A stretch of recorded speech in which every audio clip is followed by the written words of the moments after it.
Good morning, ladies and gentlemen. I was a chairman of international conference Plant the Source of Research Material, which took place in a beautiful city of Nałęczów in September. This event connected many scientists from different European countries representing different scientific domain of research. I would like to invite you to a little taste of subjects discussed during our conference. It is well known that in the next decades the population of the Earth will increase, and that's why the demand for food and feed will increase also. So we need to find a solution to that problem, and what good solution is to exploit marginal and contaminated land for production of biomass from non-food industrial crops. If we cultivate non-food industrial crops on contaminated land, then we can either decontaminate the soil if the plant is an extractor, or we can stabilize the pollutants in the soil, and in that way we can have a useful clean biomass for further exploitation. In the long term, we can support the bio-based economy, and also hopefully we can mitigate the climate change. My studies focus on the potential of the seed banks of non-recultivated spoil heaps.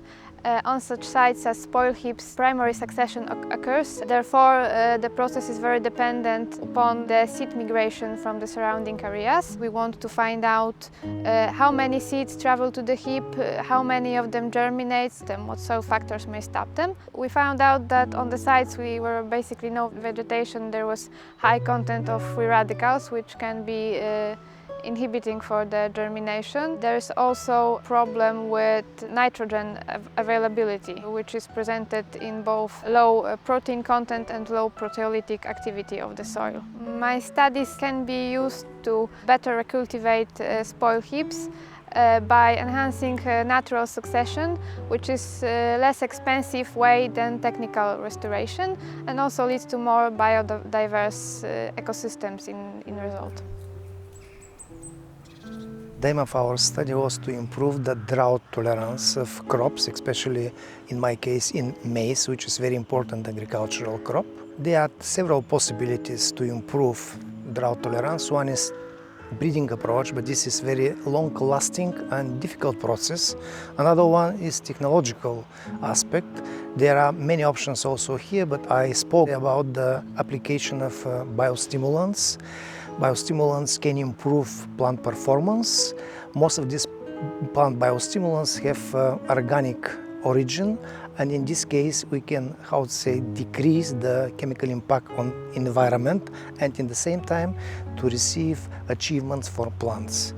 My research is mostly concentrated on photosynthetic responses of plants, and I gave some speech about details about the mode of action of these chemicals.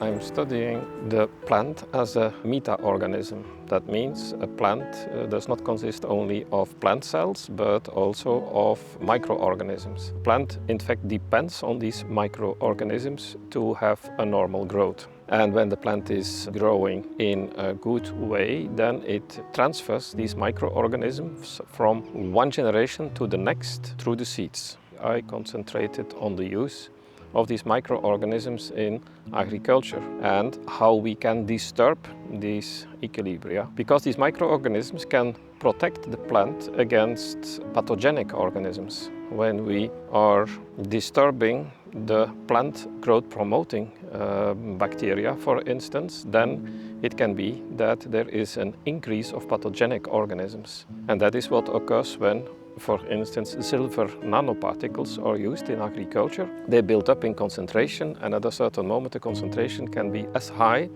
that plant growth protecting bacteria, they are dying, and so then the pathogenic ones, they can come up and in fact cause a problem for the crop plant.